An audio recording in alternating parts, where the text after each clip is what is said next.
As we go legit or not for this next 120, the Bulls were bumped from the playoffs. Chicago won the first two games when Rajon Rondo was on the court. We all watched how it played out after that, though. Chicago lost 4 straight in games Rondo missed after suffering his broken thumb.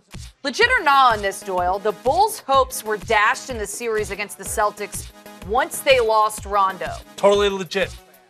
I thought that right when that happened, the Celtics needed the spark because they were playing with no energy. They were playing with no life. Obviously, the tragic death of Isaiah Thomas's sister was not only affecting him, it was affecting the team. I actually thought it was affecting the crowd.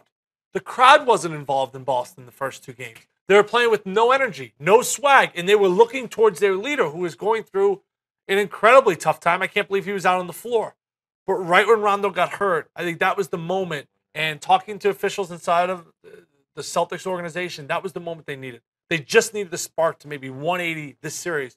Because this series, in my mind, was going in a horrible direction. They were down 2-0, going to Chicago. They're only the 4th team in the history of the playoffs to lose their first 2 games at home in a 7-game series and then come back and win. Rondo's value has gone up through the roof by not playing. Yeah, which is kind of insane. This whole year, I think if you had to describe it for Rajon Rondo, it was insane. You brought him in. He was going to be the guy who gets Wade and Butler in the right situations. This is going to be a great situation. November. January, we hate him. We're benching him. You're traded. Bobblehead night, we're not going to play you a minute on your own bobblehead night. February, gets back in the mix. It's got to be some kind of bad feeling. April, you're the most important player on the team. We can't win. Play with one arm. Tie up one arm. We go out there and dribble. So it was such an insane year for him.